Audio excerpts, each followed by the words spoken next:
Hello everyone, आप देख रहे हैं न्यूज़ोपीडिया, साथ में आपके शिखा ठाकुर। लेटरल एंट्री, आजकल आप ये शब्द बहुत सुन रहे होंगे, सोशल मीडिया और अखबारों में लेटरल एंट्री का इस्तेमाल होता है। सबसे पहले आपको खबर बता देते हैं, प्रधानमंत्री मोदी ने लेटरल एंट्री यूपीएससी में जिसका फैसला लिया था कि लेटरल एंट्री कराएंगे, उसको वापस ले लिया है। यानी ये जो ऑर्डर्स थे वो सरकार की तरफ से वापस ले लिया गया है। लेकिन लेटरल एंट्री होती क्या है जिस पर इतना हो हल्ला मचा? दरअसल संघ लोक सेवा आयोग यानी कि यूपीएससी ने 17 अगस्त 2024 को एक विज्ञापन जारी किया, नोटिफिकेशन जारी किया।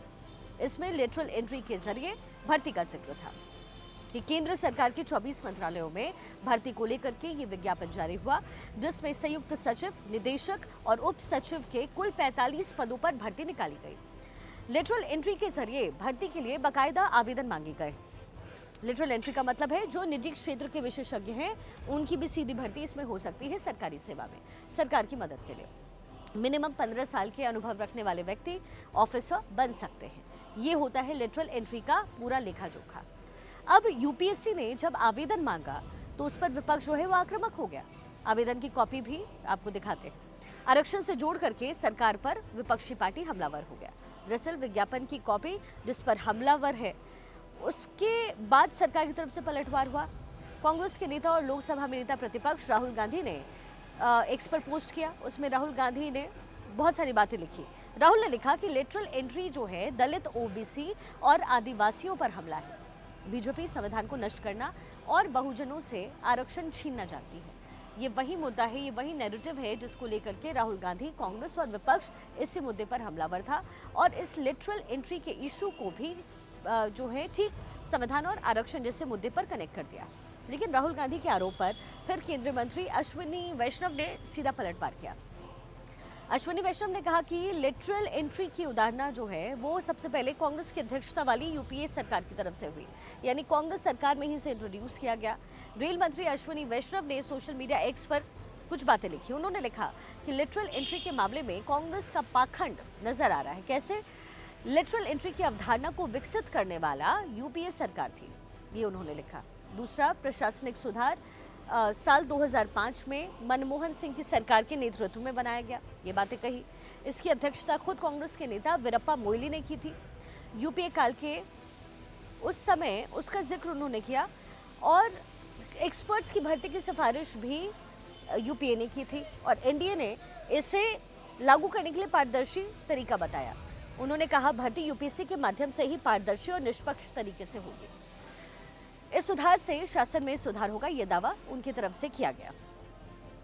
अब वार पलटवार का सिलसिला जो है चलता रहा। राहुल गांधी ने उसे संविधान, आरक्षण से जोड़ा और केंद्रीय मंत्री ने उनको याद दिलाया कि इसकी शुरुआत हुई कब। अब सवाल ये है कि जब यूपीए सरकार में ही लेटरल एंट्री पर फैसला लिया गया, फिर इसमें आरक्षण की बात क्यों उठाई जा रही है? क्यों तकरीबन 20 साल तक इस पर चुप्पी साधी गई? क्यों ऐसे कई सारे पद हैं जिसके बारे में कहते हैं कि इनकी भर्ती लेटरल एंट्री के जरिए ही हुई है? कौन कौन से ऐसे पद होते हैं, पहले वो समझिए। दरअसल यूपीए शासनकाल में ऐसे पद थे: मुख्य आर्थिक सलाहकार की नियुक्ति, आधार की नींव रखने वाले बहुचर्चित नंदन नीलेकणी की नियुक्ति भी इसी आधार पर मानी जाती है। वैसे अगर देखें तो मोदी सरकार में पहली बार लेटरल एंट्री के जरिए नियुक्ति अब हुई नहीं है, बल्कि इससे पहले भी कई बार हो चुकी है।